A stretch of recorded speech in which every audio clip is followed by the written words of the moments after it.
Alright, so I guess I'll start with vehicles. The first thing you're going to discover if you try to live off the grid is that you need a lot of vehicles, because usually you're going to be in a place where you're far enough away from everything that having vehicles, extra vehicles, when one of them breaks down is important. Now, if you're maybe a wealthier person or just don't care about your own financial security, you could just buy a new car and have a bunch of debt. Or maybe you have enough cash to do that. Not going to judge, but this is how I do it. I like to be able to repair my vehicles. I don't have the best assortment. Well, this car right here is probably the hardest one to repair. But those two over there, they're pretty easy to fix when something goes wrong. And I have a lot of tools packed in, and whatever I need, I've got it. Let's see, we've got some chairs outside, of course, because being comfy outside is always nice. We've got my generator over here. So since this is a camper, it has its own electrical box, which includes a AC to DC charging circuit. So it'll charge from 12 volts. Bugs are eating me today. So that cable is actually the shore power cable that would normally go to like a campground power, or if you were sitting in someone's driveway, that would plug in there. I just have it plugged into the generator, and I just leave the breakers switched off 90% of the time, because honestly I barely use that thing unless I need extra power, which is very rare. That brings us to the next little bit. So these are my solar panels, 610 watts, two 305 watt panels to be exact.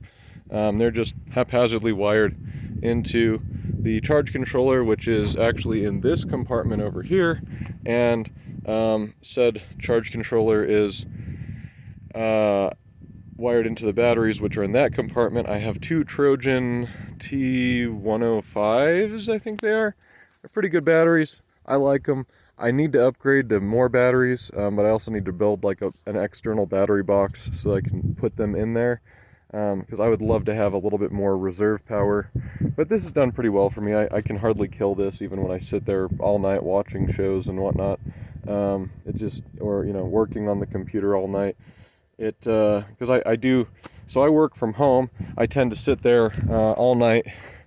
Sometimes, stay up until midnight working, because I just am weird like that. So I don't tend to have issues with that with this system. We have the inverter is also just smushed up in that same area, because that was just the easiest place to put it. You want short inverter cables, so I just did really short ones, and I just smushed it in next to the batteries. Maybe not the safest way to do it, but it's worked pretty well for me so far. I've been doing this for a while.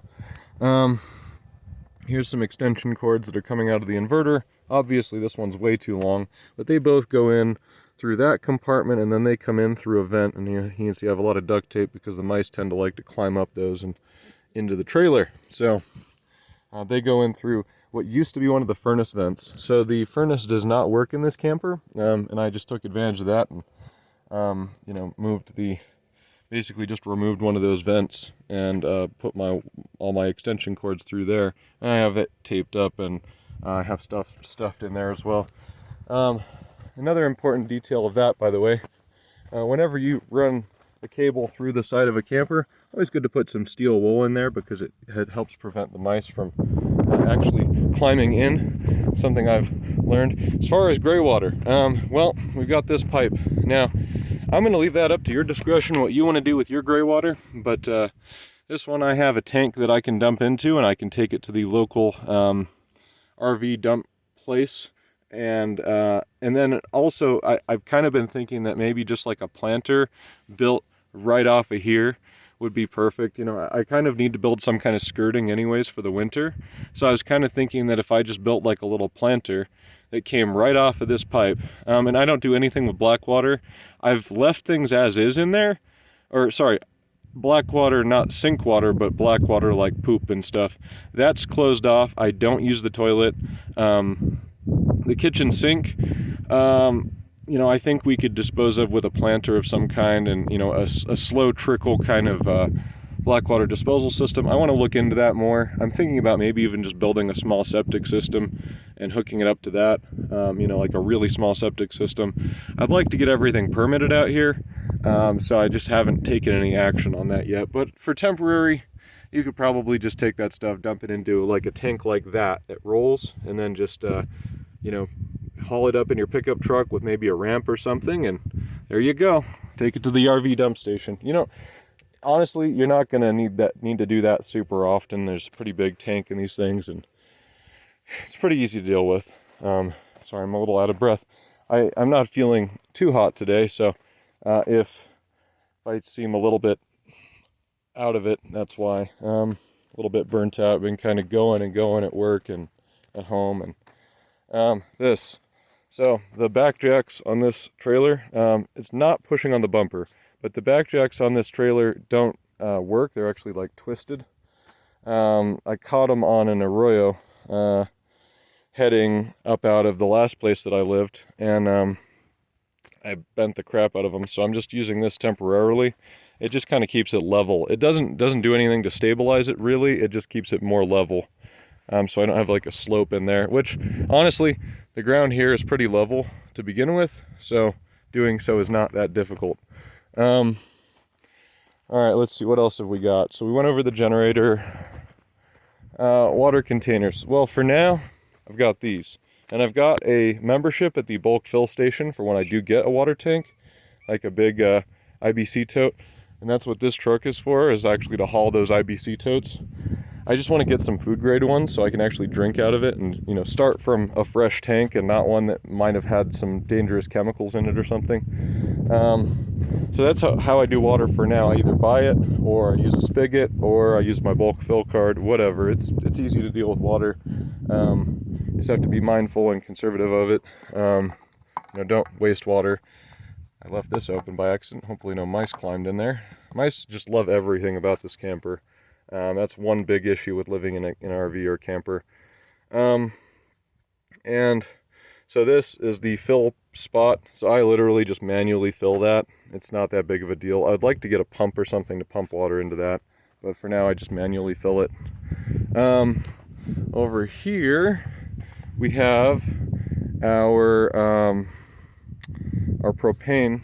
So it's just a propane tank in there. I've got some crap in the bottom of there just to sort of raise up the level of the tank a little bit, because it just barely reaches. It's meant for a bigger tank, but I've improvised that. I do have the bigger tank here, but it's empty. And the problem with filling those bigger tanks, you'll find out, is that you have to actually go when those places are open, the propane places, and they have weird hours. I think almost everyone in every town has weird hours. So, you know, I work pretty consistently during the week, and then they're only open during the week, it seems like. So that's a challenge.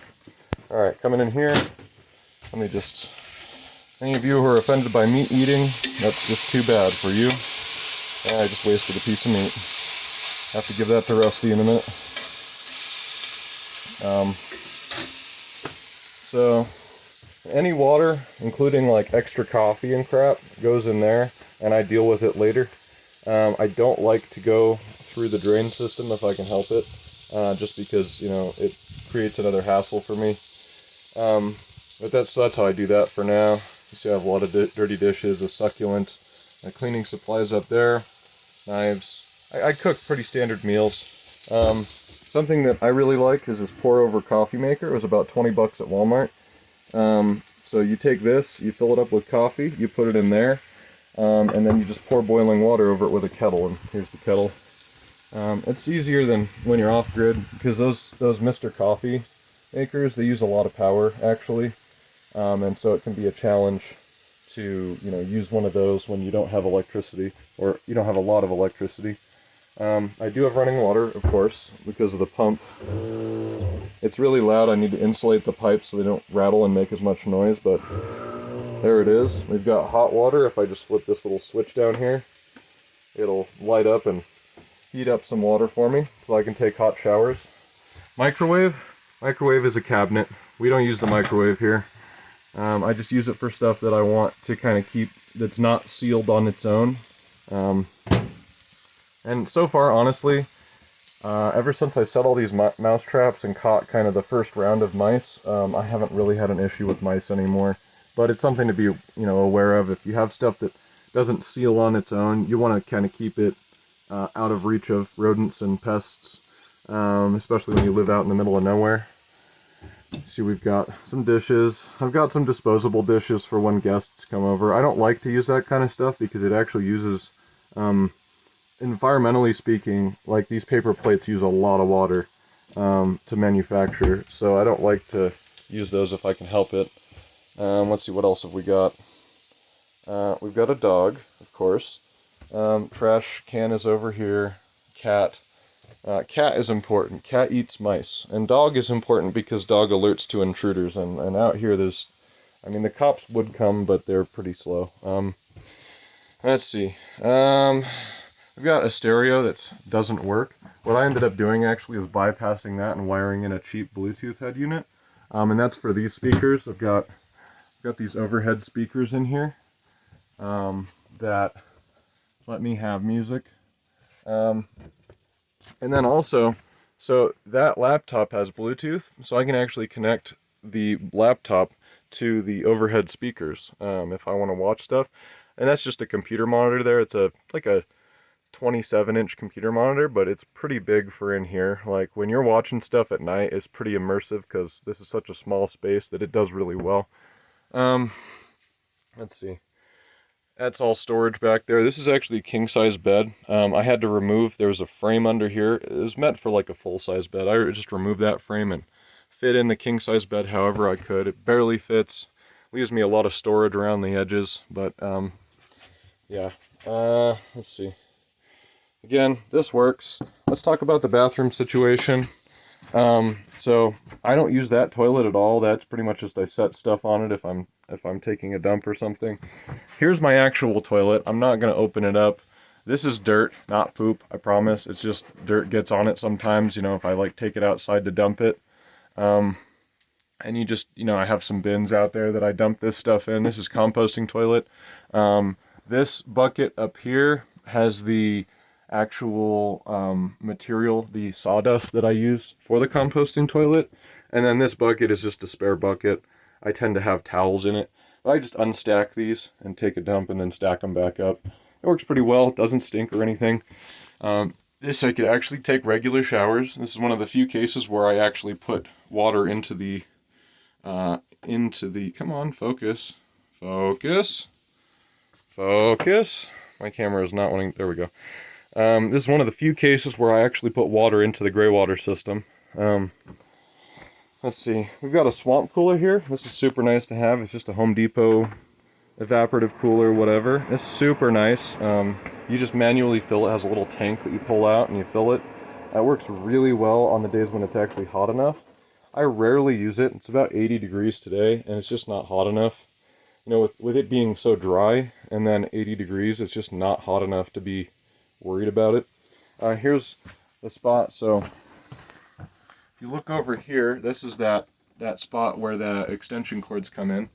So we've got one going up to the bedroom for the laptop and stuff, and then we've got the one coming over here for the swamp cooler, all my charging, basically all my electricity in here. If I want to set my laptop up, I plug it into this power strip down here.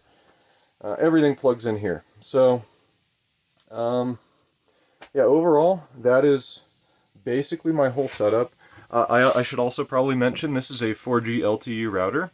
I'm not going to cover here how I got unlimited 4G service, but it can be done. Truly unlimited.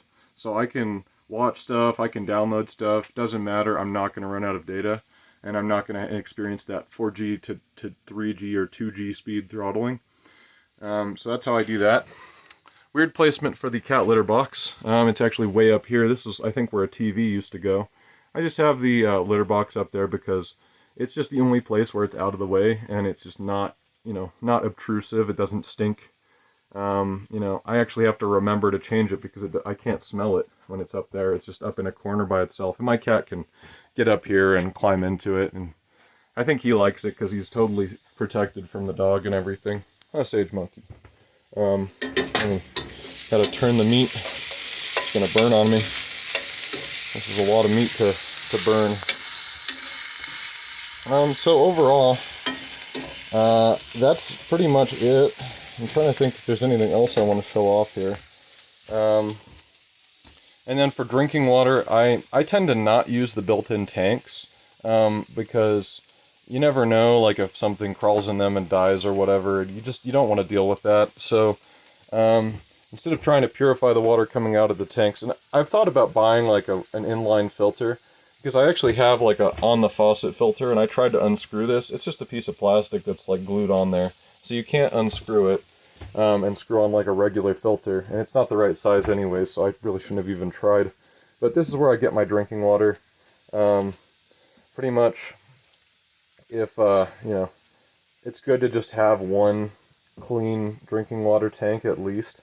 And in fact, that's why I have all those 5-gallon containers, because those kind of let me, you know, have a place to put clean drinking water, and then I can kind of decide where it's going to go, if it's going to go into the RV tank or the regular tank, or I mean this guy. I also have this, which I need to charge. This lets you pump out of those without flipping them over and having them be upside down and gravity fed. This lets you pump out of the little round 5-gallon containers.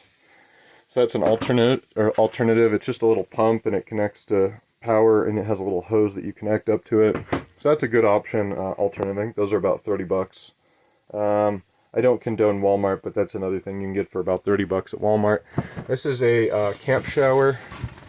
I don't know if I can actually pull it out of here. Oh yeah. There it is. So, and then down in that box somewhere is the other part of it. Basically, it's just a submersible pump that you put into a 5-gallon bucket, and it'll pump water for you using 12 volt. So that's another option. If I want to take like an outside shower or something, I can just hook that up to a vehicle, and away I go with my shower. So that's kind of everything. It's a lot of just objects that make life easier, because the truth is, I think a lot of people have this mistaken idea that living this way is like some kind of magical thing that's impossible for them to do. But the truth is, all you need is to just figure out what you want to have, like luxury-wise, and then make that freaking biting horseflies, make that happen. You know, like, if you want a shower, figure out how to make a shower happen. Figure out what the pieces of a shower are, put that together.